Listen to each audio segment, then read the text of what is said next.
J'ai commencé le skate il y a environ un mois et demi à peu près. Et donc pour commencer, j'ai repris la planche de skateboard que j'avais achetée il y a quelques années, que j'ai utilisée peut-être une ou deux fois, parce qu'à l'époque, j'avais personne avec qui skater. Donc j'ai vite abandonné l'idée. Et cette planche, il s'avère que c'était une planche bas de gamme achetée à Decathlon, à 20 €. En reprenant le skate, je m'en suis servi une fois, ouais, peut-être 2 sessions de 1 heure chacune. Et donc très vite, au bout d'une semaine, je suis allé dans un skate shop pour demander un peu des conseils sur les planches pour commencer. Et le gars m'a dit clairement que ce que j'avais, c'était un jouet, quoi. C'était pas vraiment une vraie planche de skate. Et donc j'ai changé pour une planche Jart dans les 100 €.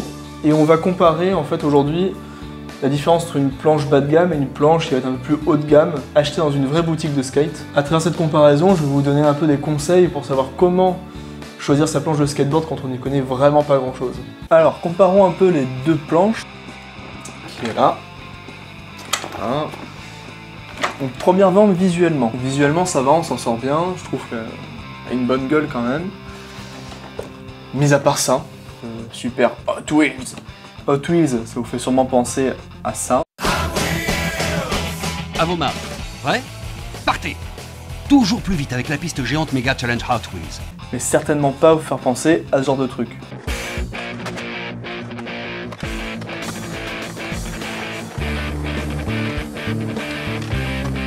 Donc effectivement, j'avais relativement honte que quelqu'un puisse me voir sur une telle planche avec une telle marque, mais ça à la limite c'est pas bien grave. Passons maintenant à des trucs un peu plus importants. On va commencer par le deck en lui-même. Donc le deck ici, il est composé de 7 voire 8 planches de bois. On peut remarquer qu'il est un peu plus épais qu'une planche normale, planche classique comme celle-là. Une planche comme ça, je pense pas qu'on puisse la casser comme les gens y font dans les vidéos. Généralement, un skate est composé de 7 couches de bois, donc vous pouvez compter et vérifier vous-même. Le grip, lui, il est pas terrible, hein. C'est là qu'on commence à rentrer dans les problèmes. Le grip accroche rien du tout. Un test que vous pouvez faire rapidement, c'est de passer le doigt dessus, sur le grip. Normalement, sur un vrai grip, passer le doigt comme ça va vous déchirer un peu la peau, hein, ça va râper. Donc là, on peut voir que je peux le faire sans aucun souci. Donc le grip ici, il sert à rien, c'est juste de la déco. Donc premier point négatif. Maintenant, les roues. Donc les roues, elles sont vraiment pas terribles, on pourrait croire que tout se passe bien comme ça, mais en fait, il y a un peu un piège.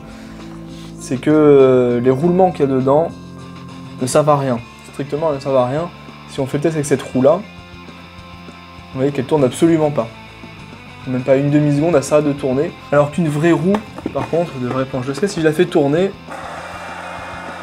là elle va tourner longtemps et vraiment longtemps. Là c'est une vraie roue.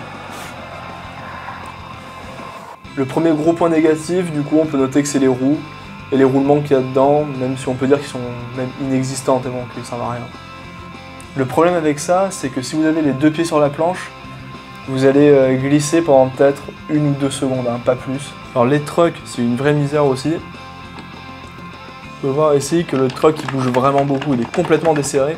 Et ça au bout d'une seule utilisation. Je pensais rouler avec des trucks qui étaient juste loose. En fait, pas du tout, ils sont complètement cassés, hein, ils sont complètement dévissés. On peut voir que si le truck commence à bouger comme ça tout seul, c'est que c'est pas bon.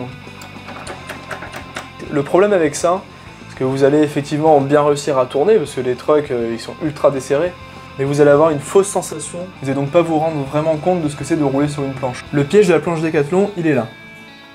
Au final, la planche de skate à 20 €, c'est clairement pas du vol, parce que pour 20 € avoir une planche complète déjà assemblée, c'est vraiment pas mal. Mais je la déconseille quand même à n'importe qui, parce que déjà la planche va se casser vraiment rapidement, donc au bout de 2 semaines, 1 mois maximum, la planche va être complètement déchirée, et en plus ça va vous donner des mauvaises sensations de skate, donc vous n'allez pas vraiment savoir ce que c'est de skater. Et en plus, à cause des mauvaises sensations de skate que vous allez avoir, vous allez être très vite découragé, et à cause de la qualité du skate, et pas à cause de vous. Pour ce qui est de cette planche et donc de la marque Hot Wheels, passez votre chemin, clairement, mais Decathlon propose plusieurs marques de skateboard. Donc après, c'est à vous de tester la planche, si ça vous convient ou pas selon les conseils que je vous ai donnés, et donc vous faire votre propre avis. Je vous conseille donc d'aller dans un skate shop pour qu'un pro puisse vous conseiller une vraie planche de skate qui sera adaptée à votre besoin et à votre progression. J'espère en tout cas que ça vous a aidé, et à la prochaine.